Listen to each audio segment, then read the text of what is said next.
This is step 5 of our 14 steps found in the art of storytelling. In this step here, we're going to be talking about the central truth.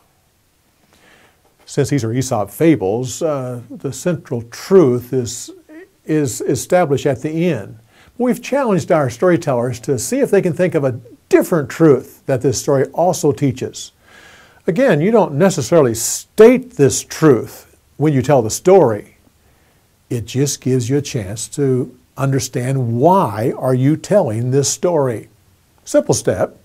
So watch our 6 storytellers tell the central truth in their story. And then you establish the central truth of your story before you continue on with step 6.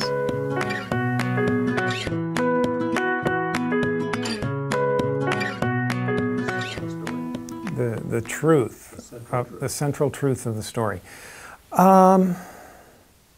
Well, as I guess I've kind of been stating it, if you want someone to do something, you should be able to provide a good example of it yourself. Yeah, we've got this, the mother and the son, and there's respectfulness there on the part of the son, and I think there's that element of the mother asking for something without, I think, not really realizing what she's asking. Yeah, and don't expect something of your child if you don't expect it of yourself. I'm thinking, well, this is related. It's not in this story, but don't expect your child to be honest if you're not going to be honest, and don't expect your child to walk forwards if you're not going to walk forwards. You know, 'cause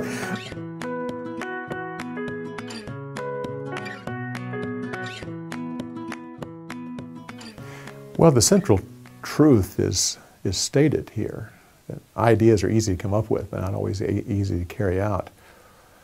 But you also could possibly look at the enthusiasm of youth compared to the wisdom of age. It could be the truth that brainstorming is always a valuable thing, but not always. It doesn't always produce the best outcome. It could be that certain situations are difficult, maybe impossible, but still should be discussed, even if no good conclusion has come up with. A lot of different truths could actually come out of this story.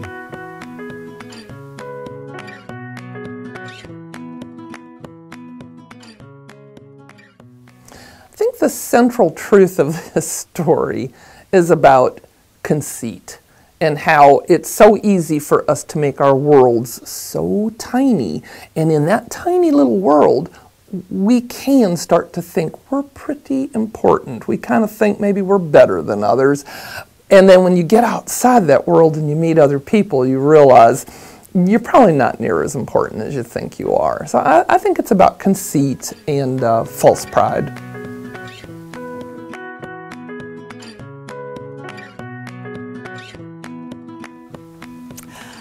I think maybe the central truth is something like there are times in our life when, of course, we want to better ourselves.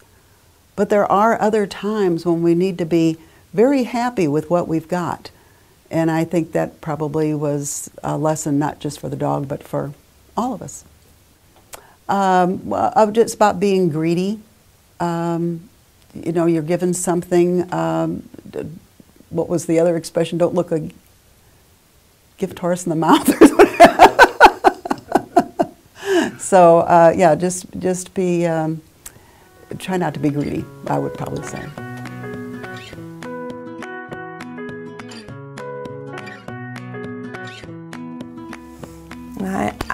I believe the central truth of this story really is a possession is only worth what you make use of it. But then I think more, you know, your treasure is where your heart is. And his heart was really in the gold. It was another central truth that I came up with. You know, and I also think you need to guard what you value most. And he obviously didn't guard it with by having it in the house where he could keep constant watch of it.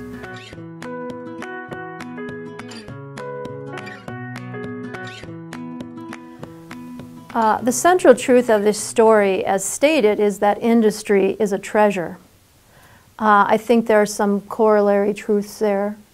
I think that the sons' industry was a way to deal with their sorrow, and that they found joy in their work, as well as productivity in their work. But just in the work itself, I think they found healing, and perhaps even in the coming together, the teamwork that the sons had, and working on that project together.